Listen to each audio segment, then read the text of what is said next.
But, you know, when the Israelis pick up guns, or the Poles, or the Irish, or any white man in the world says, give me liberty or give me death, the entire white world applauds. When a black man says exactly the same thing, word for word, he is judged a criminal and treated like one, and everything possible is done to make an example of this bad nigger so there won't be any more like him. Peace, peace, peace. I am Phillip Roundtree, and you are tuned into the, what is it? It's the January 6th edition of Rhetorically Speaking. Shout out to those of you who are tuned in on Facebook Live. Props to those of you tuned in on YouTube Live. Make sure you hit that subscribe button. Listen, you know, my daughter, she might be 45 when I'm able to monetize off YouTube, but shit, I still need the bread. So make sure you hit that subscribe button. It's much appreciated. I'm not going to hit y'all with the Umar post asking for donations. Not in the donation mood right now. I'm lying. I'm always in the donation mood. Cash at #Quadify LLC. So listen, we got a dope show on tap for y'all today. I'm going to be honest. I didn't know if I was going to do a show, and if I was going to do a show, it was going to be based on the movie Soul. I was going to do a review. I was going to talk about the metaphysical aspect of it, the chakras. I was going to talk about the pushback that the film received. But lo and behold, white people got to white people in. Give me liberty or give me death. And they wasn't really asking for death because they know they wasn't going to get death. So as we saw today, white folk went crazy on Capitol Hill. And I just felt it was imperative to have this conversation, to bring some folk on, to have meaningful discussion, to educate, to enlighten, and also to get into the minds of white people.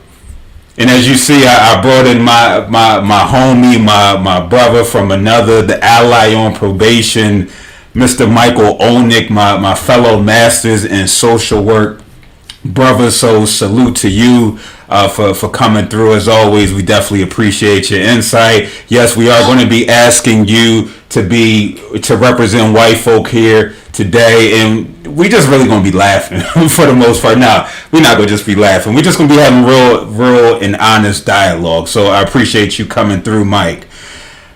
Always, Phil. We also have Miss Celine Belisa. Did I get it right?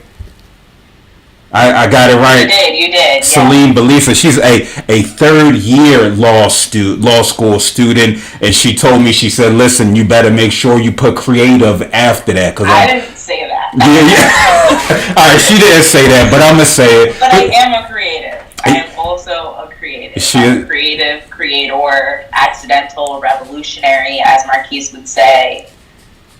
And it's important that we embrace all of our titles. You know, I'm somebody, when we talk about wellness, we get so stuck in one role. We have third year law students out there, that's all they know themselves to be, is third year law students, and they lose a sense of self.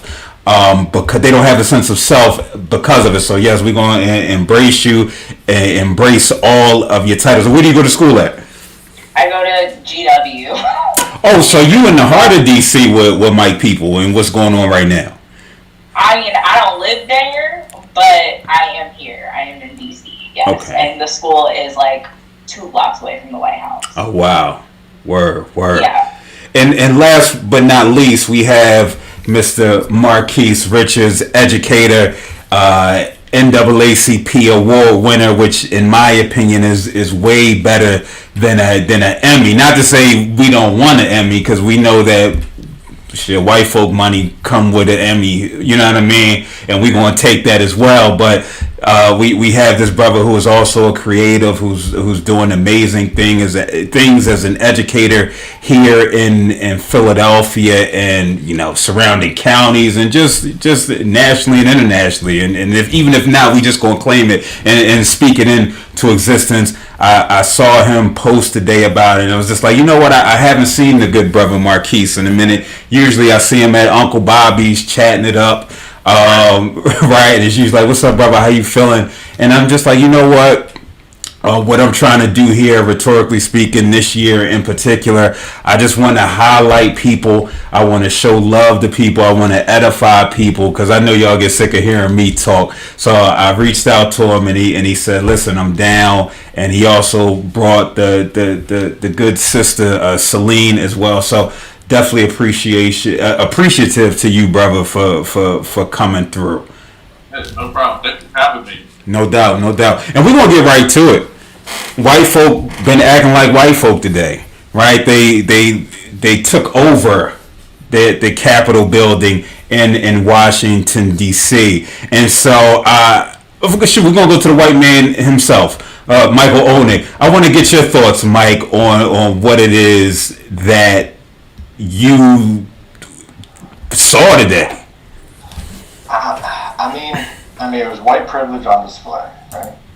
Because when you look like those that have power, you can walk into the places of power and act a fool and face no repercussions, right? Because they were like escorted nicely out of the building, right? There was no real force used. It was just, and I listen. At one point, I heard it. I was listening to something, and a Democrat member of Congress said that she was from a district where it was heavily Trump, right? And a lot of them voted for her. So this isn't a representation of all Trump voters. And it right away took me to how quickly politicians try to like dampen things, right? And how quickly they'll come to bat for other white people very quickly. But the reality is the majority of Trump supporters, whether or not they were there, when they were at home, they smiled to themselves and they felt vindicated, right? And I'm tired of hearing white people say that they're shocked. Like, it shouldn't be shocking anymore. We've had rhetoric for weeks now about there should be violence. I mean, hell, the president straight said at a rally, "Let's go to Capitol Hill and show strength." So, yeah, white people, they don't even see their privilege when they're able to walk into the Capitol building. They don't get it. So. Word. What about you, Celine? Where were you when you first saw all this ruckus going down? And before you speak, my apologies. I didn't hit the click audio button so people could hear Celine and Marquise speak. So she is again the good sister from GW, third year law student. She's a creative and doing amazing things. And Marquise is the educator, creative extraordinaire. So again, blessings to y'all for coming through. So all right, go ahead. Do your thing, sis. Thank you for having me. I was actually in class and my friend was texting me and was like, "Oh, y'all got a curfew." And I was like, "No, we don't. What are you talking about? Whatever." And then I heard like sirens, but I'm not close. So I was like, "Oh, there's always stuff going on or whatever." And then I saw like a tweet that was like, they like broke into the Capitol building. And to me, that was something that was so not even like plausible in my mind that I thought it was a joke. Like I was like, I'm not even gonna retweet this because it's not even real. And then my friend like recorded CNN and was like, "No, can we curse on this? I'm sorry. I'm just trying to." Shit, say whatever you want. She's like, "No, bitch, this is real. This is going on." And then my parents started calling me and they were like, "Are you okay?" And I was like, "What the hell is going on?" So yeah, I was in the middle of class, had no idea. And then my phone started like screaming because we got like the emergency alert that we had the curfew. Wow. So you were in class, and so you being on the grounds right now, it has the curfew. Is it truly in effect, or are you seeing people outside? Have you looked out the window and seen what's taking place? I haven't looked out the window, but I mean, just like watching the news, clearly the people who this curfew was for are not abiding by the curfew, and law enforcement's not really enforcing the curfew. I heard like cars before at like 6:30. So I think people like me, we're in our houses. We're not going outside. We're not even gonna go like peek our heads out because it's to me, it's just like I'm not even gonna deal with outside right now because it's a pandemic. We shouldn't be going outside anyway. So Facts. in my brain, I was like, I'm not going anywhere. So I mean, I was going to be in the house anyway, but it don't seem like they're following. No, they're still out there, so it don't seem like they're following this curfew. Makes sense. Makes sense. What about you, Marquise? Yeah, nah, this is a bunch of white mess that I'm choosing to stay away from just because right now, like what I'm seeing is the fact that we had a huge win today for the black community, right? For Democrats in Georgia. A lot of stuff, just positive things have just happened. And then for this to happen today, I'm not surprised by it. A lot of people on the grounds, if you're in this activist work, if you're in these grassroots spaces, we knew that something like this was coming up regardless because the way that Trump has been mobilizing his people to keep it a buck. So when we think about like when I saw what happened today, I said, no, white people are going to do white people things. And also to also recognize the year that we just had in 2020 regarding police brutality and police violence. Now we are starting to see this come to a head and realize it's anti-black state-sanctioned violence. It's not necessarily state-sanctioned violence in general, right? Because they allowed these people to get through. Cops allowed them, opened up the floodgate for them. Yeah, I was like, not allowed. They ushered them in. They were like, let me open the door. Right. And so I always tell people, like, we need to stop giving white people the benefit of the doubt, because when we give white people the benefit of the doubt, this is how we got where we're at today in 2021. Because we want to have this presumed innocence. We want to maintain this idea of this American image when we know that shit's not real, right? That's not what we are going to be giving. That's not what we've had the benefit of the doubt for. So when we really get into this conversation tonight, I just want to recognize like black people had a win. Shout out to Atlanta for doing what Atlanta did today, because that's really changing a lot for us from a political standpoint. But when we think about the immediate reactions, what I saw was white supremacy on full display. This is domestic terrorism at its finest. And white America is going to have to look at this mirror and acknowledge like, oh, y'all did some trash things today, and that's a direct reflection of me. So what am I going to do to either try to absolve myself, is what most of them are going to do, and be like, that's them and not me. I voted for Obama twice. I did what I did it a third time. And then you got the other ones who are going to be like, oh, that's ugly. That's us. And that's what people are going to have to deal with. And they don't want to be able to reckon with that. And there are going to be some who are going to turn a blind eye and be like, this is patriotic. This is what we're supposed to do. And we've heard that rhetoric today as well. So when we get into this conversation, we're watching anti-blackness on full display. We're watching white supremacy on full display. And I don't have no picks for these white folk. Like, I'm staying away from that mess because I don't trust large gathering of white folk to begin with. But COVID out. So I think we really need to get into the nuances of that conversation, because I'm genuinely angry and annoyed and also unsurprised. Not a mask in sight. No masks, just violence. That has been the theme for the day. And I'm glad you brought up the black win today, because you know it's funny, I forgot about that.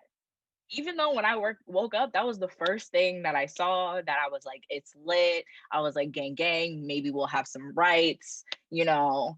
And then this happened. I completely forgot. Like, I totally forgot that this whole thing is also tied up in what they were supposed to be doing today. But it's just so interesting how you watch how quickly black erasure happens, you know. Like, we've experienced erasure of black stories and black history in textbooks and curriculums at schools and just history in general, but it's interesting to see it in real time. I don't think I've ever seen it happen so quickly, where something as big as, you know, like, we were celebrating Stacey Abrams all day, you know, the work that she did in Georgia, the work that the grassroots organizations were doing, the people who were on the ground doing that work. And then at 11 o'clock, Trump had his rally. And then now it's 7:20 and we're still talking about it. Like, one race still hasn't been called, I don't think.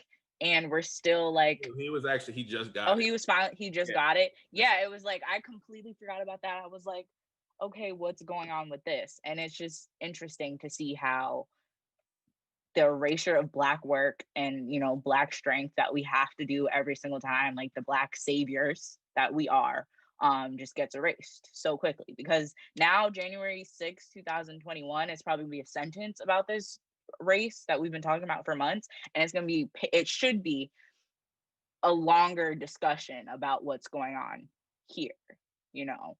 But we're just going to get one sentence about that grassroots efforts, and it's probably going to get tied into Black Lives Matter and like one page of like what happened from the spring to the summer.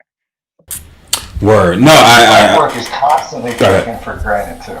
Like the way the black community put in work for the general election and then this election has been happening for years, right? The grassroots organizers, the center of that has been Black women, right? It just has been Black women, and it's constantly taken for granted. And you have this moment today that once again, like, just brushes it to the side, and the narrative of whiteness takes over. And the other big narrative today is that whiteness isn't seen as a threat by the system. Simple as that. Blackness is a threat. That is the way it is seen in this country, right? And like that's the other narrative that we're seeing actually on display in our like perfect, like all over the TVs for everyone to see. But still, white America isn't going to see that. And what was so telling for me, and it was representative of what you were just speaking to, and ironically enough, I saw it on the Shade Room, right, which is weird in itself because I try not to frequent that place because it's so, and I don't use the word toxic, but it's so toxic, and so at 99% of the time anti-black as well. But it was a black brother who was a security guard. He was like Day-Day, and he was like Ice Cube and Friday, and they were coming in, and he was just there by himself. And he started retreating back up the steps, and he's trying to call for backup. Nobody came. He ran up another flight of stairs, called for backup. Nobody came. And it was just like, bruh, like, this is what it's like.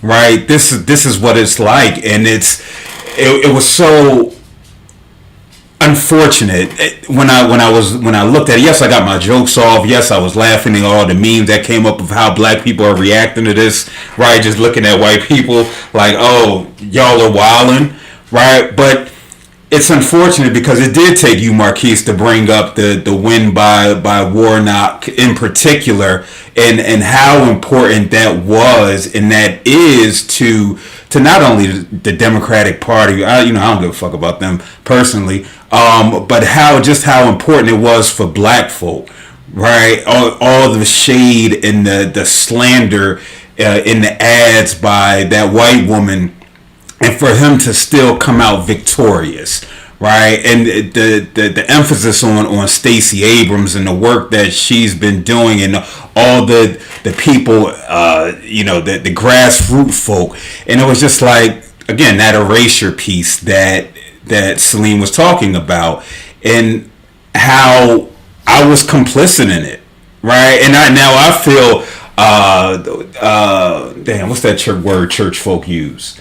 I can't think of it right now, but I'm just sitting here like, damn, Phil, you participated in this shit by even talking about it, by even bringing it up. Something, even though you have this platform to speak truth to power, right? You weren't coming here to talk about the wins, right? You was coming here to talk about some bullshit that is systemically part of the problem. So I appreciate you, Marquise, for again helping put into focus what's most important. And I think it's important for us to recognize that, but we also can't denounce, like, there's extreme violence happening. A woman was shot in the neck today, right? Like, that's a very real thing that happened today. And so I'm going to continue to celebrate my black win because that's my black joy. But then also recognizing, like, we should be worried about what the implications of this actually is. And for those who love democracy, the philosophy behind it, and the idea of it, what does this actually mean for y'all moving forward? Like, that's the key to it. Like, we now are going to be in this, we've been in an existential crisis since Trump got into office, to be honest. Like, who is America? What do we stand for? No, that's what you stand for because that's what y'all put into office. Like, let's be very clear. So I'm not holding back for any of these, like, white folk who are just like, oh my God, what was me? No. Y'all voted. Y'all still voted in droves this year, which means none of y'all learned your lesson. So you're going to protect whiteness as much as you can, and you're going to keep reaffirming that kind of whiteness. And that's the kind of stuff that I don't actually bang with, because as somebody who's an educator, somebody who's an activist, and somebody who tries to ensure, like, the safety of black kids in the future, is being taken care of, we have to also recognize, what does this mean for kids who have to process what this looks like? One of my students, old students, reached out to me today and we're just like, yo, Mr. Keys, I am tired of these white folk. Like, I am just angry, I'm frustrated, I'm upset. And we have to start thinking about, like, this is taxing on middle school students, this is taxing on high school students, and they are processing it with the majority, because what they are seeing on CNN today is not any of the grace that they were even thought about being given when they were also out protesting in the streets, when they had to be down in Philadelphia, when they're witnessing all this violence in the backyard. But you see a white supremacy on full display and really showing, like, hey, I actually don't care about your lives. I actually don't think that this, y'all are valued to even give you the grace to walk all the way up them steps. Like, what? To even, we'll be sitting down. But there's that black person right there. We should worry about them. Like, that's at the end of the day. I think Lovecraft Country got it best when they opened up the first episode and the white people were more concerned about the black people rather than the monsters that were about to kill them. At the end of the day, that's what that is, and that's what that tells us. So we need to start figuring out, what does it mean for us in the next 2 years? What does it mean for us tomorrow? What does it mean in the next 4 years in terms of holding this administration accountable, but then also on a grassroots level, how do we create spaces for our communities to actually be able to, like, navigate what this looks like? Because right now, DC is not the only thing experiencing this. Denver is also experiencing people driving to their city hall. Downtown LA is also experiencing what white people and white supremacy down to the city hall. So this is going to be eruptions and mostly predominantly white spaces, but we know that this is going to somehow get back to black folk and how they're going to retaliate. So I'm worried about what the retaliation looks like moving forward. I know you spoke to your student reaching out to you, talking about the anger that they were experiencing. My question is, how damaging is this imagery that we're seeing now to the black psyche? There's hella research on it. Like, when we see these images be hit at us multiple times, like, it shows that this creates a different form of PTSD within us. So this is when our body reacts. Like, we're going to contract when we see a cop roll by. We're going to contract when we see these images, because now this is you experiencing somebody who passes away or is murdered by the state. And now that reinforces in your mind, hey, this could be me next. So really understanding, as we saw the rise of Black Lives Matter and Black consciousness resurface in early 2014, 2016, like, when we start seeing that more and we start seeing more police brutality, there's actually inherent fear that goes on, and there's more of an anxiety that is produced in the community. So now everybody's walking on eggshells of just like, am I going to be next? If I get stopped, there's a 50-50, 70-30% chance that I'm not going to make it, right? And so I think it's important for us to recognize, for younger people, they're now witnessing, like, what is this for? Do I actually matter? Like, these are questions that my students are actively asking me. And so I have to now validate, like, hey, I'm feeling these anxieties, but now how do I also ensure that you see that you can still maintain, but without making them have to seem like they're magical Negroes either, right? Like, feel what you need to feel. And now how can you manage these feelings at the same time? And sometimes we be missing that key, like, just simply ask the kid what they need. And then I asked him today, he was like, honestly, I don't know. I just know I'm angry at white people right now because we were getting murdered all last year. But now he was talking about Ivanka and Donald Trump, talking about, like, this is patriotic, like, this is perfectly fine, like, this is fine. And he's just like, I don't know how to control that, but he does not want to be in community with them right now. And that's very valid. Like, there's a time and place when I don't feel like being in community with too many white people, because I'm just like, y'all gonna say something that's gonna be harmful or violent. And that's a very real thing for us to be able to acknowledge and recognize and know it comes from a place of safety and fear, rather than it being coming from a space of, like, contempt. Like, I'm angry that I can't grow up to be 18 and not have to worry about being stopped.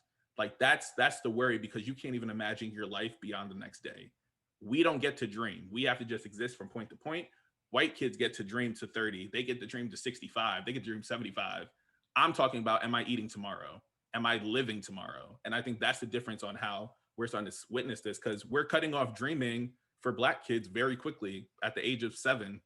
Tamir Rice's killers were not condemned for what they did, right? So that's what that does to kids. And I'm glad you brought up the younger kids, because I think we often forget about those babies who are like 6, 7, maybe even 5, who are also going through this. And, like, they're also in the house too, and their parents are watching the news all the time because we're all in the house.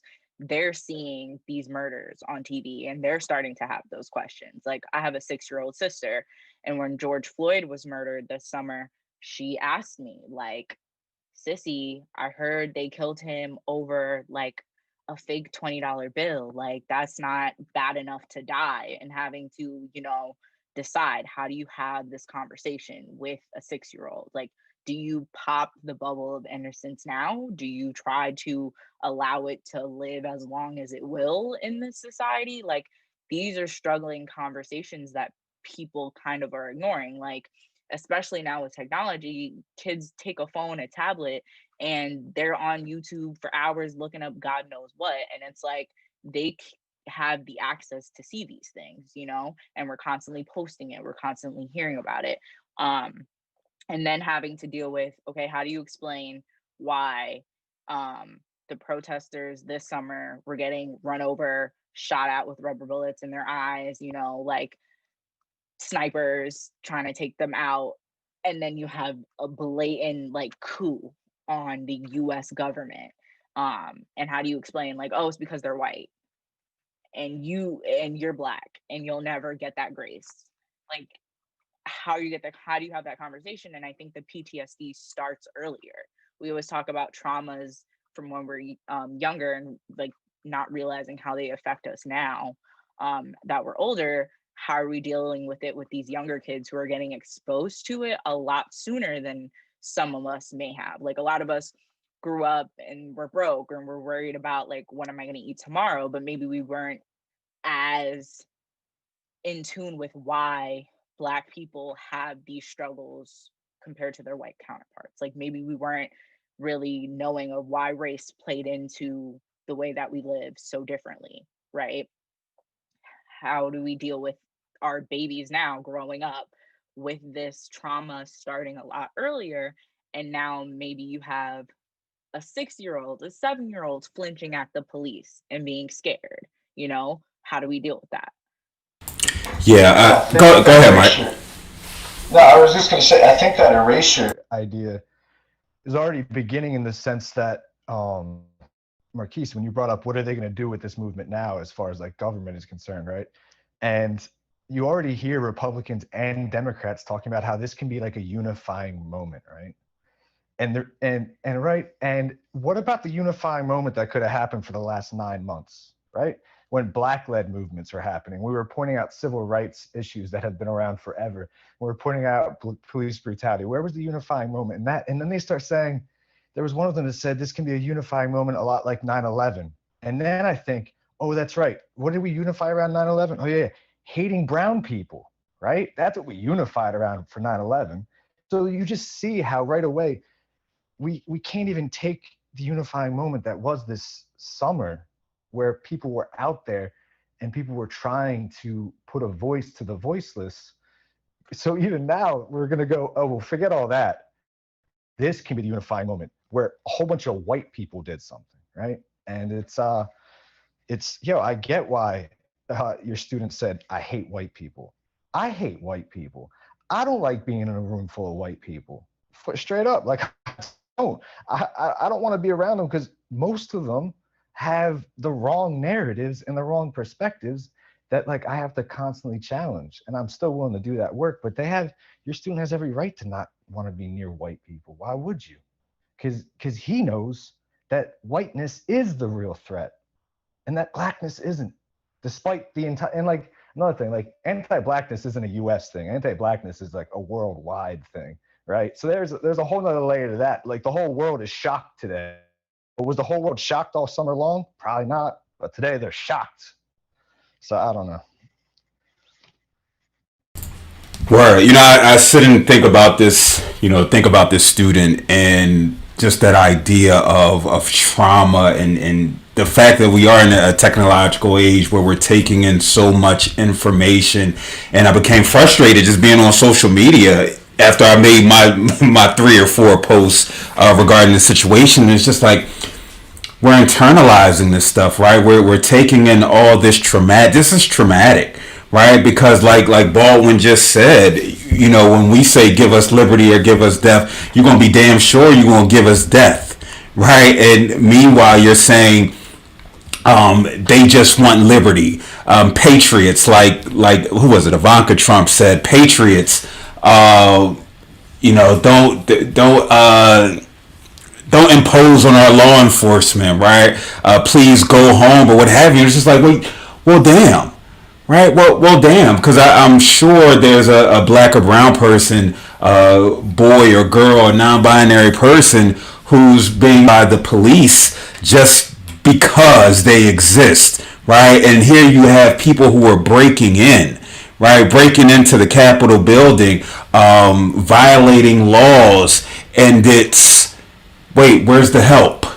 Where's the National Guard? Right? And we're sitting here, and again, we're taking in this imagery. Somebody in my cohort just sent me a picture of what it looked like when Black Lives Matter were protesting down there, and the National Guard being on the steps in lockstep with one another. And it was just like, you know, that's traumatizing. Right? But again, we've normalized it, right? We've become so desensitized to all of this that's taking place, and that's why I'm not mad at the jokes that are coming out, because it's maddening. It's enough to want to say, "Fuck it." I don't advocate people getting shot, but I'm not against people getting shot in these types of situations, especially when it comes to white folk. Like when I heard somebody got shot, and then you said they got shot in the neck, a woman. I'm like, oh. Alright, like, damn. Alright. Anyway, yeah, let's, you know, I don't have any empathy, and I know that's the colonizer's mindset, right? Because I've adopted that just to survive out here. So I think you all bring up some salient points when it comes to you know, just what's taking place today, and you know where we stand as black folk and as allies. Like I said, I don't necessarily have any poignant questions to ask. You know, you feel free to offer your thoughts and additional perspectives on what's taking place. Again, this is I look at this as a safe space, right? I look at this as a safe space for us to be able to vent and to be able to express ourselves. It's the care. I like in these situations. I like to watch Fox just to see how they're reporting it, because every time I do this, I'm always like, if I only watched Fox, like I did not look at the internet at all. Like I don't have a Twitter. I'm not on Instagram, and if I do, I follow like one person, and it's probably like whatever her name, the blonde crazy Republican lady that just be talking. There's a lot of them. All of them. Who'd you say? Yes. Yeah, her. Mm-hmm. And I'm like, okay, if I only watch this, yeah, I would be so vehemently like ignorant, because when I watch it as a normal human, I'm like, this is disgusting. Like, how are you possibly reporting this as a somewhat peaceful protest, when all summer the actual peaceful protest where people were just sitting minding their business, like they were not even like pushing up against the police, like just sitting or playing the violin for Elijah McClain in the park, you know, and watching those people get attacked and brutalized by the police, and you called them thugs, you said they deserved it, you justified it, but I'm literally watching the capital of the United States. Like, I don't think people understand, like, if you're not from DC or if you haven't like tried to like go to the Capitol, like you can't just walk up to the Capitol and just like take pictures and stuff. There's like barricades normally always surround. Like, this is not like a normal thing. You can't just like walk up to the Capitol steps and just chill out, you know? So watching people do that and not have any sense, like no police presence, and the police that was there was taking selfies, was opening the barricades, walking in with them, you know. And while these people, like, had guns drawn and like someone had to like got shot because of your quote unquote protest, your riots, and just having people be like, yeah, no, it's a somewhat peaceful protest, you know, the protesters are just lounging about, they're not really that much of a threat. Like the United States vice president had to get escorted out through underground tunnels by the Secret Service. That's not a normal like happenstance, you know. And Fox News was just like, yeah, no, you know, they seem to be leaving on their own volition, which is good. The president told them to go home with love. And I'm sitting here like, y'all are delusional. Like it's, I can't even try to strain my brain to wrap around how it's possible for these people outside of racism, for these people to believe what they believe and say these crazy explanations. It just, I can't. And honestly, like, I don't want to hear anybody talk anything about any Black Lives Matter marches ever again. I don't want to hear name one word. I swear to God, I swear. No, but seriously, I think it's important for us to also recognize, like, this is what a lot of grassroots organizations was already talking about. Like, how valuable are the police in this space right now? And what are they actually doing? What does public safety actually look like when they consistently reinforce that public safety is not a thing for Black folk, right? And for poor people, even more, if you really want to get to the socioeconomics of it all. And so I think I am consistently going back to, like, when we're all on the floor and we're marching and we're saying defund the police and what does that look like, and people are pushing back. This is one of those moments where I'm looking at how whiteness from the state has actually been afforded a lot, because what was it yesterday, just in general, George Floyd's killers, not George Floyd's killers, Ahmaud Arbery's killers were like, don't treat him like the victim. And they had the Caucasion to do that. The very next moment, it was another person that they ended up killing. Jacob Blake's killers, not charged. So when we think about like all of these things, Tamir Rice's people, not charged. So we're seeing all of these things once again lead up to there, and then to see today, that's the part where in that moment I'm just like, yeah, what are the police good for? You solve less than 30% of your cases, only 7% of them are violent crimes. So when we really get into it, how do we start reimagining and actually taking this moment to like reset? That whiteness is not working for us. We don't need to follow that at all. I don't know why anybody tries to be indoctrinated with this kind of stuff. Now let's swing the pendulum and actually figure out from a communal standpoint, what were the Black Panthers actually doing? Right? We've had a Black Party. The Black Panther Party was giving us a framework to work from. These are community economics. This is how community works together. And so now taking those tenets and really seeing like, maybe that's the Black foundation. We need to see Black and Indigenous people actually being able to be together to actually start talking about what is this new imagined world look like, and making sure that we're not only just taking it from cis Black people either. We got to make sure we're centering the Black, trans, disabled, dark-skinned woman. Like, those are the people that we really have to look at in order to really start flipping everybody on their head. Because if we're not even looking at it from that standpoint, we actually don't give a crap about liberation. Do we really? And so that's the kind of stuff, like, today, I already knew whiteness was going to do whiteness in the ways that it does. So I'm not surprised by them even getting the privilege to walk. They are being actively walked out like they just finished a tour in the White House. Like, let's be very clear.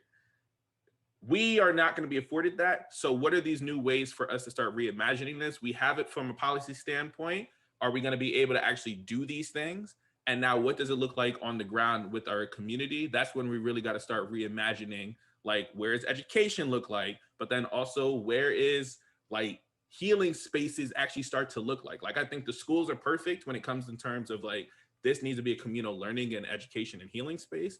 But how does that affect families, the men on the stoop, the Black folk on the stoop, to your neighborhood OG? Like, are we making sure all of these people are in conversation with one another? Because that way we can actually start making sure that we are protected as a people, but we are also not replicating white supremacy, patriarchal capitalism, and that kind of harm that causes. So that's where I'm honestly at, is just like, what foundation do we have as Black folk that we can use and use that as a unifying force, but then also make sure that our philosophy is led with that when we talk about these movements in particular, and thinking about restorative and transformative justice and seeing that in everyday activity. That's really where I'm at. That's the work that I'm engaged in, but it's going to take a while for people to really start realizing, like, this thing's still not working and this myth of the dream is not working. So let's really get into building this new thing out. And it's not going to be perfect our first, second, or third try doing it.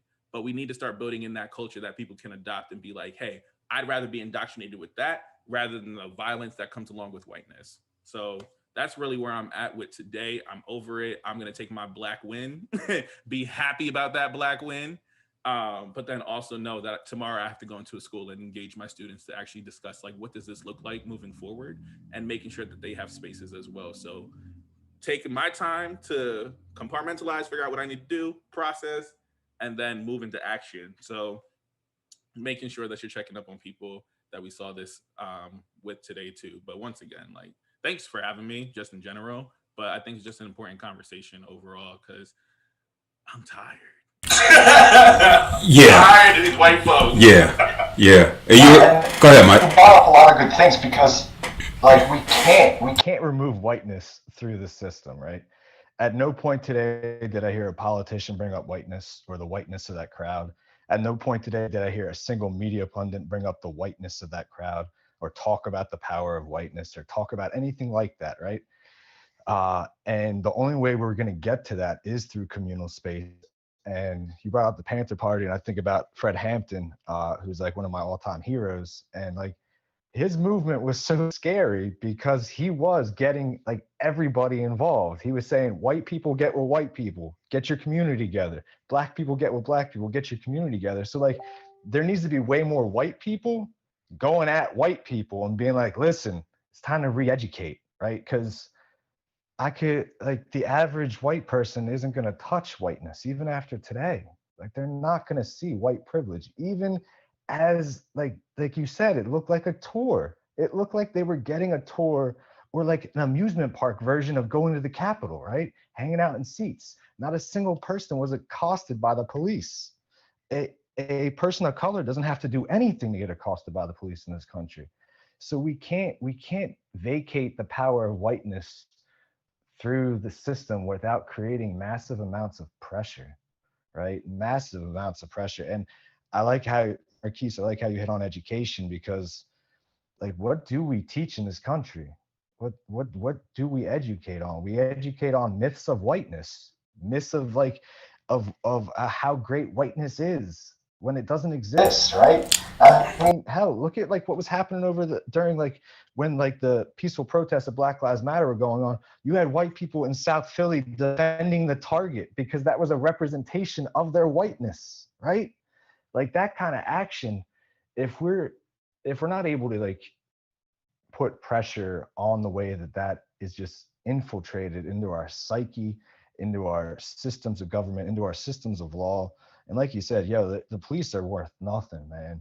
I was in a house today working, and this very nice like white couple, like they were kind and all that. They're like, what do you want to do in social work? And I was like, I really would like to get involved in prison abolition work. And the husband was like, prison abolition? Exactly does that happen? What would you do with all criminals? And I see, here's a point, and like I had a moment there where I was able to educate, right? I was able to give them some information that they could look up and like see like statistics, see how the actual prison system works. And we need more moments like that from other white people where they're holding fellow white people accountable and continually accountable. Not like a one-time lesson, but like a continual accountability of what their representation asks of them. Because whether they're using it or not, their white privilege is around them at all times. At all times. Because I question anybody who read How to Be an Anti-Racist now. I'm just like, what are you actually doing? I don't care if you put up a black square. I don't care if you did all that reading. What does that look like today? Because that's that shit I be talking about. Like, you want to read a book and tell me about, oh, Marquise, I did this, blah, blah, blah. But in reality, what does that mean in action? Like, and there's no you point. recognize that you're a threat. You are a threat to black spaces. The very physical representation of you being in their space. Like when I was working at Belmont High School, right? It was almost 100% black population, right? And I'm the white guy, right? So I spent a few weeks making sure that like, how was my stance? How was I greeting? How was I making sure that like I wasn't creating a posture of hostility, right? And I don't think white people because this is white privilege, they don't think about what their space creates in someone else's space whatsoever, because they think their space is my space, right? And if we're not changing that aspect with white people, man, ain't nothing gonna change. Yeah. I think about this all the time. White people take up so much space, and I'm not even talking about like in the world, in society. I'm talking about like in life, like me at the store. Like I could be waiting in line. This has actually happened. I had a friend and I were waiting in line, and 6 feet because of the pandemic. And this man just walked up. He walked into the store, walked right in front of us, stood there, didn't ask if we were in line, and just stood there and got his order taken. And I was so taken aback, but it happens so often where like, especially now that we're in the pandemic where we're supposed to not be on top of each other, white women will just stand on like the back of my shoulder. And one woman had the audacity to be like, oh, am I too close? Sorry if I'm too close and making you uncomfortable, but then didn't move. Like she just stood there. And then I had to be like, bitch, it's coronavirus, back the fuck up. But or they'll just like push past you with a cart, and I'm like, y'all take up so much space. Me as like a Black person, when I walk into any place, I'm literally like, okay, where can I go? Like if I have to stand in a line in a small place, I'm like, where can I like make myself the smallest where I'm not in anybody's way? Like, am I standing in front of the straws? Am I standing in front of something that somebody's gonna need to go to? Like, I'm very aware of how much space I take up. And white people, y'all just don't have to, because the world was just built on everything is yours, everything the light touches is your kingdom, and that's just not how this works. Like, it's not the Lion King. You need to back the fuck up. Yeah, when I sit and think about just my takeaways from the day, as my dog wants to come downstairs, but she's legally blind, so she can't make it down the steps. Shout out to Lola. I sit and think about what my takeaway is going to be, and I just think about how, for so many people, first talk about the people. This should be a tipping point for people. Right, for Black folk, again, I don't know about, maybe for allies on probation, this is also a tipping point, but for Black folk, this should be a tipping point. Gil Scott-Heron talks about revolution will not be televised, and what does that mean? That means when that switch is flipped, right, it can't be switched off, because now you're aware, now you see. And so for those of us who are not in the know for whatever reason, right, watching what takes place today and comparing and contrasting that with what took place during the summer, you have all the data that you need to recognize, okay, you know what? Maybe I need to take a young Black boy, young Black girl, young Black person under my wing. Maybe I need to not be afraid to use pronouns. Maybe I need to do different things to add value, right, to the cause in the best way that I can. You don't necessarily have to be out there, in the streets protesting or what have you, but the simple fact of just acknowledging another, right, and how important and how critical that is. Yesterday we talked about, I told you we showed the James Baldwin, Nikki Giovanni conversation, and James said it's important that we break out the culture that produces us, right? Excavating something that's been buried. And that's what I think of. This needs to be a excavation moment for so many of us, to where we may be, and for me, being even more hyper aware of how I'm showing up in different spaces, and the importance of it, not just because of what white folk are doing, right, but just how important it is, and that young boy, that young person that you're talking about, and why it's necessary for me to take care of and ensure my own wellness, because we know that if we leave it up to others, that's not going to take place. I do want to get to the comments and acknowledge the people who are tuning in. So shout out to Christina Holloway, who's been commenting her behind all. Salute to you, Tiara. Shout out to Jaren. Shout out to Lola, who just barked. Shout out to the trolls who wanted to come on and do their thing, right, and talk about the nonsense that they talk about. I appreciate that, right, because I think that's necessary. That means we're doing something right.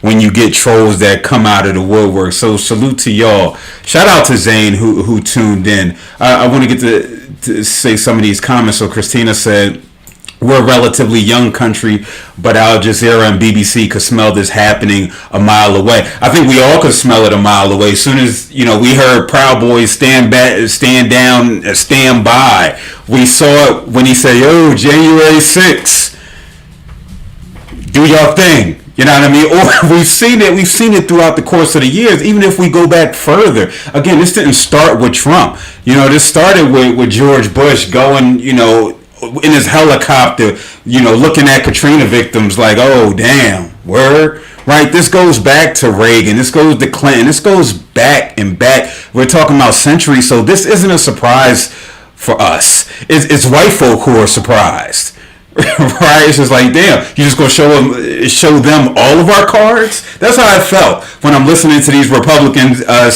congressmen come on CNN, and they're like, listen, we just come on out and tweet, please. We just need this to stop. And I'm just like, why? Well, first, we know that's not going to do anything, right? This tweet. But it's just like, y'all have empowered him, right? You're complicit in all of this that's taking place. I was surprised when Pence said, I denounced what Trump tried to do. And then Trump shading him on Twitter. I said, baby, you enabled this guy for the last 4 years. So you don't get kudos for doing the bare minimum when the bar is in hell. And then also unfollowed him. Like, what's that about to do in 2 weeks? Y'all are wait. Time out. See, I'm not. You gotta give me the tea. Who unfollowed who? Allegedly, on the Real Housewives of the White House, unfollowed Donald Trump on Twitter. Allegedly, wow. I haven't fact checked. Don't worry, it happened. But that's like the mess that I'm talking about. Like when you brought up like hella good points, because now that unearthing that black folk have to do is like that's the root of it. Like how much do I have to unlearn this internalized anti-blackness? How do I learn to be in community with people how do I learn to love people that I'm in community with, for one, but then also what does that mean to show up for other people? Like you said, we have to unearth a lot of our racial consciousness in order to know, like, hey, now I know where I was at in history, and this is why we're navigating the way that we are today, so I know how to navigate for tomorrow. For me as an educator, I have to teach the world that my kids are going to grow up in, not in the one that I'm currently in or I was indoctrinated with. So how can I start teaching these unlearning habits in order to ensure that the next generation doesn't replicate the same harm that we have faced as black folk in this country, right? And then also understanding how to necessarily navigate for yourself and advocate for yourself in these spaces too. Those are the parts that I'm mostly concerned about when we talk about learning how we react in situations, learning how this trauma is generational, learning how we have to now be able to advocate for ourselves, whether it's on a social level or a political level. Like those are the parts that I think is like super necessary for us to do. Honestly, I really don't center whiteness. I don't believe in allies, to be honest. Like, I like the ally probation type, John, that kind of work. I said I get that, because the retreat, when you declare yourself as such, this is when I start to be suspect of who you are. Like, allyship is a verb. You should be a co-conspirator. You should be willing to be able to give up your privilege in some way, shape, or form to ensure the safety of the person next to you. And I think that's something that we have to learn how to grapple with. When black people are in community with each other, I now have to know how to show up for Celine even better, right? Because she still has an intersection of being a black woman, right? And then when you add in the other intersections, we now need to know, like, Celine, what do you need so I don't replicate that harm to you? Right? And I think that's stuff that we need to start actively having conversation around, and being okay with understanding that you might be the enemy in somebody's book, right? That's something we have to learn how to sit with as a community, because once we're able to address that harm that we've committed to each other, that's when the healing can begin. But you can't have healing without reconciliation, or at least acknowledgement of what was done, so we can start moving. So when we talk about unearthing a lot of things, when we talk about what happens in the community, that's where a lot of that starts to begin. And then everybody else going to follow suit, because, you know, black folk are cool. We make everything cool.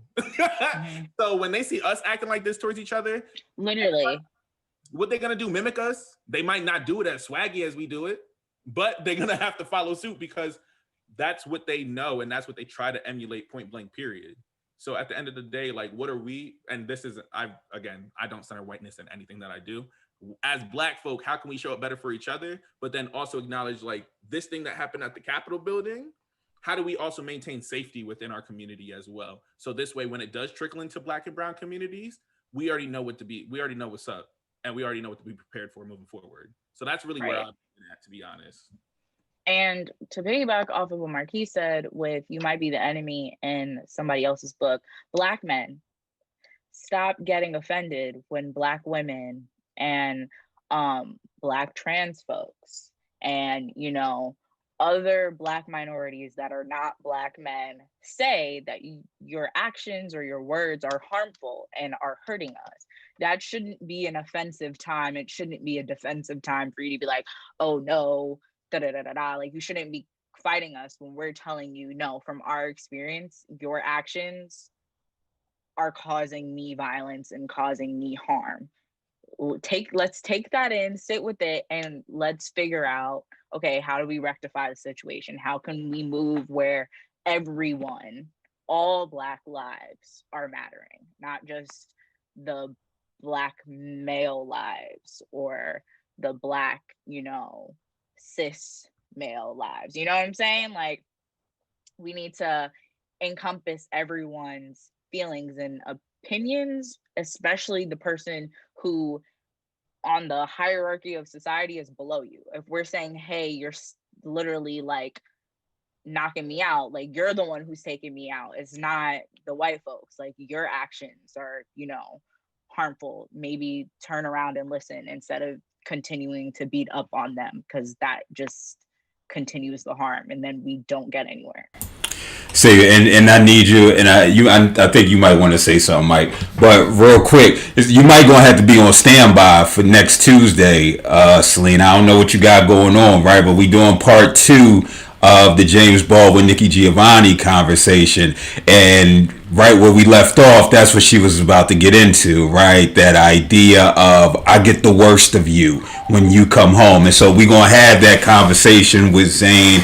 Hopefully with Stephanie, and you're more than welcome to come through. Y'all all are more than welcome to come through if you are available. Shout out to, and we do have a question actually, and I'll pose that. I haven't read it, but I'm still going to pose it to you, Mike. For those of you who are just now tuning in, I do this thing like 3 to 4 times a week. Right, it's on YouTube, it's on Facebook Live, usually at 7:00. At Phil MSW. Again, it's about thoughtful dialogue to encourage and enlighten and educate. So I encourage you to go over to YouTube, hit the subscribe button. I don't know if you can hear Lola in the background, but she's saying, yo, go over to YouTube. And this where this content will continue to live. And so Daryl asked the question, and shout out to Dr. Daryl, Dr. Johnson.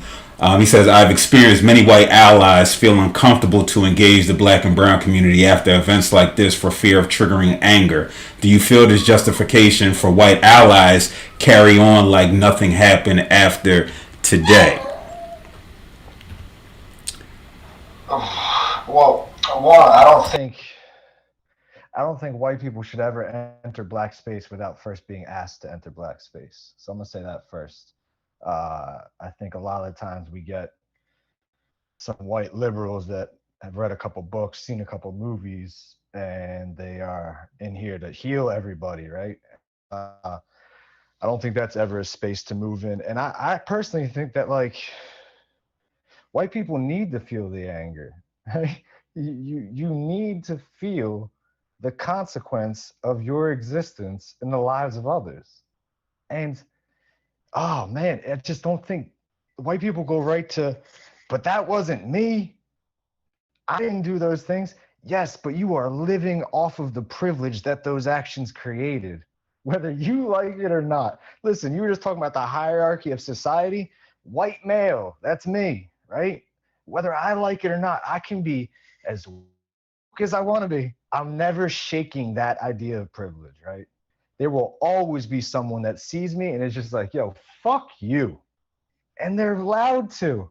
I'd be like, yeah, fuck me is right, right? And I don't think many white people can sit in that anger without feeling a need to retaliate. But these are the same white people that ask black people to just peacefully protest, right? Just you got to learn to work with it. Just be nice for the officer, right? They're the same white people that say those things. So like I personally don't think white people should be allowed to hide from the anger. They shouldn't be allowed to hide from the situations and the feelings that they can create. Like it is your job. The only way that I can center myself in trying to be available to somehow work towards something better than what whiteness represents is to make myself available when I need to be and when I'm asked to be. Like Phil, as soon as you reached out, I was like, absolutely, let's do it. Well, it's only like three. I only know like three white people. You know what I mean? So But like the idea is that like people need to see that there are ways to engage, and there are ways to put yourself in a position to where you're making your space small. Listen, this is work for me just to sit here and like listen, right? And take it in. The first few times I came to You Good Man, I tried to be as small as possible in that space because it was mostly a black space. And I think that's a practice that white people need to learn. How do you make yourself smaller? And one way to make yourself smaller is to feel the valid feelings of a group of people that you have victimized your entire existence. Simple as that. And also checking your people. Period. Point blank. Yeah, absolutely. Really what it is. Like, nah, like this is the harm, this is the history, this is what this stuff is that we just went through. This is what y'all witnessed. Like, when are y'all actually going to have that important conversation of just like, actually, I can't be in community with you anymore, or I don't choose to be in community with you anymore because I know that you're causing harm to people that I care about or don't care about. Like, you should just be wanting to be a decent human being at the end of the day. So when it does come to allyship and white folks showing up, like those are the things we need to know, that you're working behind closed doors, because oftentimes white folk come into these spaces and they are able to be as performative as possible, right? And so when they are able to actually engage in these conversations, like I appreciate that you're going to Are You Good Man, right? Like that's important, right? Because now you are just in a space where you just listen. You don't speak, you just listen, you learn, decolonize, and keep it pushing. And I think that's important for us to recognize, because when we see this everyday behavior, if we see this stuff kind of happen and we go bypass it a lot of the time, you're now allowing that person, you're serving as an enabler. You're now allowing that woman to continuously grab her clutch when she sees a black person walk by. You're allowing these white people to say these passing comments to them. And then they're just like, I said that, that's fine, it's whatever. I can't believe they said that, and keep it pushing. And I think that's sometimes where allies, quote unquote, tend to like fall out, is because it's not the everyday stuff that leads up to something that happened to today. And I think that's important to recognize, is like, if you are in community with black kids, with black people, any black person, non-white person, like that's the time when like you'll be put to the fire. And this is, I always like, people know, I say, I don't believe in allies. Like, just do it. Mind your business. Don't ask me to give you no like woo woo, go girl, give me nothing. Like, keep it pushing. Like that's really what it is. So honestly, like even taking that just a step further is really just knowing like, all right, you work in prison abolition. You know how transformative justice works, which means now how am I gonna undo these systems in the best way that I know how? So because I was worried when we always say like, white people this, and some people be like, not all white people. Like, no, don't try to absolve yourself from what the rest are doing, because that's the problem right there. I'm not in community with white people, so I can't hold them accountable in the way that you're able to hold them accountable, Mike, right? And I think that's important. Like, I can hold other black folk accountable because they feel some type of obligation to one another, because that's the people I put myself in community with. So now how are you even challenging that a little bit further is really just like, all right, cool. I'm here, I'm well read. This is the stuff that I'm working in. Now taking that a step further and just being like, now y'all have to be uncomfortable in my presence. People should just be mad at your mere presence of walking around like, oh, here goes Mike. Like that's really what it gotta look like. I know I walk around and people be like, don't say no wild shit around Marquise. Don't do it. Don't. But that's the kind of uncomfortability. White people should just be mad when you walk into the room. And that's just what it gotta be like moving forward. So that's even just taking a step further, because now your presence is an uncomfortability for people. And that's what they have to reckon. Like, oh, why am I uncomfortable with this person in the room? I can get behind that. And to the point of like white allies trying to like absolve themselves, I need y'all to know that there's levels to this shit. Like, cool, you're not that white person, but I want you to understand that if you were that white person, the privilege that you would have had to walk up and do the things that they were doing on Capitol Hill. Like, even though you are not physically there, I need you to acknowledge the fact that if you were, solely because of the color of your skin, you would have been able to wall out uncontrolled, just because of the color of your skin. And that is the secondary layer. Same thing with working in prison, like prison abolition, right? Recognizing the fact that Black people are most harmed by this system that you are trying to dismantle, right? So while you're doing the work, maybe for yourself or for like other people that you know, knowing that you also have to keep in mind the lowest of the low that are being harmed by this system. And I think that's something that people often gloss over when it comes to like grassroots organizations and just like movements in general. Oftentimes we're only fighting for that top layer of discrimination to get like scraped off. We're not even thinking about the other layers that need to be brought up and scraped off and thrown into the fire and disregarded and reimagined, right? Same thing with defunding the police or abolishing the police. It's not just to get rid of police, but realizing the lowest of the low that are affected by the police, and what they do. Same thing with like in New York City, a lot of the money that they gave NYPD and they got them Teslas with for no reason, they took that out of the education budget. And now I have friends who are teachers who are scraping by on their own, having to pay for things for their classrooms, help chip in for these trips for the kids and stuff like that. And people aren't seeing how everything is so interconnected that we're just not screaming defund the police because we're trying to like throw away and burn the money. No, we're trying to divert the funds into things that need the money more. If the police are only solving less than 30% of their cases, they're not good at their jobs and they shouldn't be getting pay raises. Fire them. I'm confused. But teachers who are sitting here, like, especially in COVID, having to answer their students' text messages at 3 a.m. because they don't understand the homework. And this is the only time that they had access to their computers because they can't get Wi-Fi or something like that, or they only have one computer but 8 siblings. Those teachers are having to do that at risk of getting fired while also being overworked and being forced to teach subjects that they don't know about. Marquise could talk about it.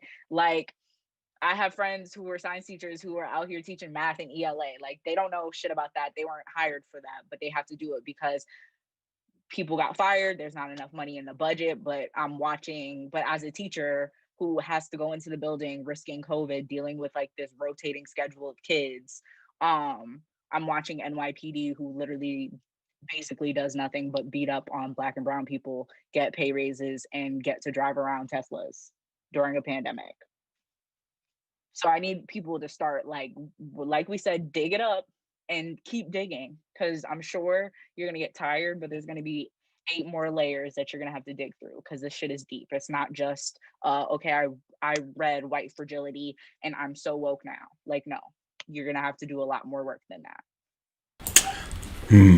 Listen, we were an hour and 10 minutes in, and I feel like we could go another 45 minutes to an hour. Zane, man, I want to ask you a question. I'm just going to ask it. If you could just give a brief comment, only because this dog is really going wild upstairs. Zane asks, can we uncenter whiteness? And if whoever wants to respond, if you all want to respond, and just give a brief response to it. I'm gonna go first because I know Marquise has a way longer answer than I do. Possible. Yeah, okay. We have a podcast together. I know that's a lie. Yes, and I think it's in the way of doing it on your own first, and then broadcasting like Marquise does, like I don't center whiteness in anything that I do. Our podcast, Rational Anger, does not center whiteness at all. You know, I have my own like content on my Instagram page that does not center whiteness at all. It talks of, you can talk about the evils and the harm that white people cause, but it doesn't have to be centered about on whiteness. You can center it all on the Black experience, and if you are Black, on your own experience. And just because I think a lot of us, I'm going to say this quick, a lot of us grew up with whiteness being the center because that's what was given to us. But now with the unlearning, I'm like, no, I'm recentering it to my Black experience. How do I, as a Black person, receive and experience this? And how does that affect me differently than white people? But it's not centering white people. It's not like, okay, the white people did this and they did it because of this and all this stuff. No, it's, okay, this thing happened. How does it affect me as a Black ass woman? How does that intersectionality affect the situation? Okay, how does this affect Black people as a whole? How does this affect Black culture? How does it affect Black elevation and liberation? How does it affect all of these things? Because it's always going to be a white action, but our response shouldn't be focused on the white action. It should just be like, okay, this thing happened. How do I deal? How does it affect me and my Black ass self? Yeah, to uncenter whiteness means that we just put our methods to the forefront of a lot of what we do. I think we're starting to see it specifically in 2020 when we started seeing the defund the police movement, because that's steeped in the Black radical tradition. And now we're starting to be like, this system is not working. We individual whites, cool, woo, cute. However, when it comes to the whole idea of whiteness, I think we saw that happen when we talked about defunding the police. And Black folk were like, y'all are not treating us right, so now we're going to mess everything else up. In this city, we saw Black people take office much more. We're seeing a lot of this start to happen. But then what we saw today is whiteness turn on itself, right? That's what we watched today. And so we have to understand that right now, even white people are realizing like, oh, I think this isn't working. What's going on, baby? So I think that's really at the end of it. What we saw today is going to move into a trajectory where white folk are going to have to approach each other because they're in community with one another and be like, oh, you was one of them? And now we're seeing white on white violence, right? They have to now reckon that within themselves, because I would say like racism is a white people's problem. Black people just need to know how to defend themselves when it comes to our doorstep.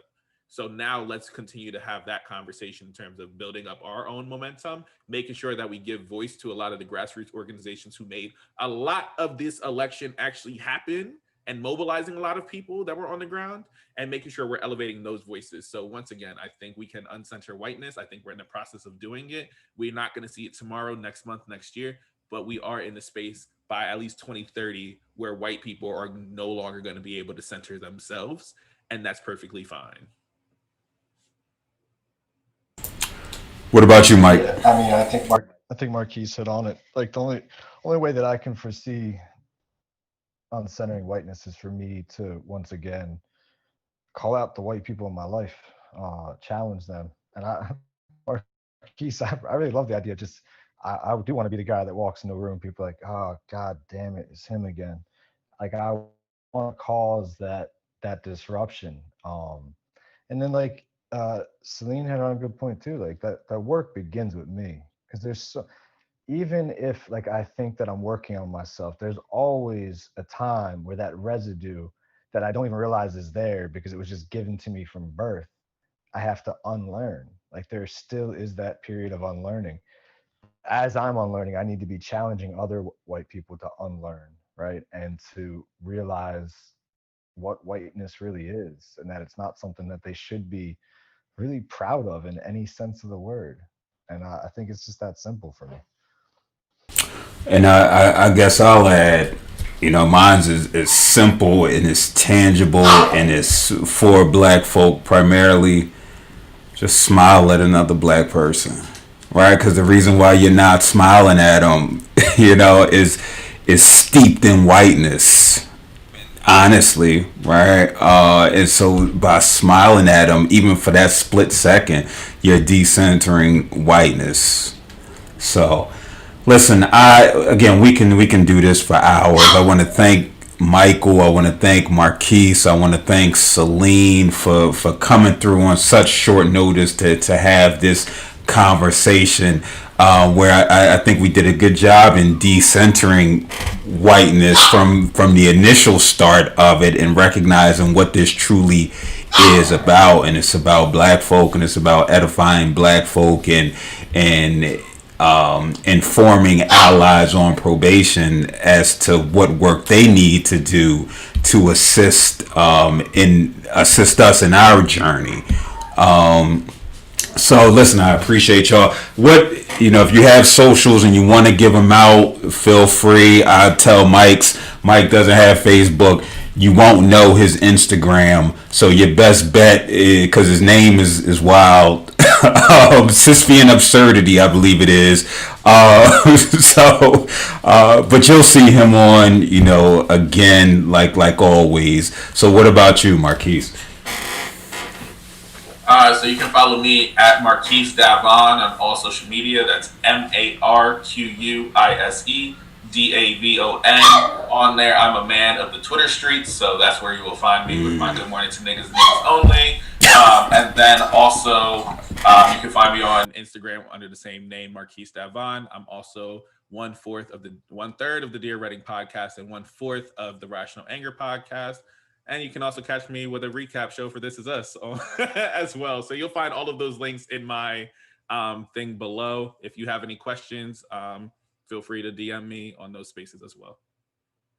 I feel good about never having seen an episode of This Is Us.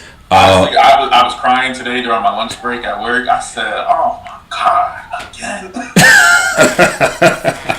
Word. What about you, Celine? How can they get in contact with you? You can follow me on Instagram at the letter C Belisa, C Belisa.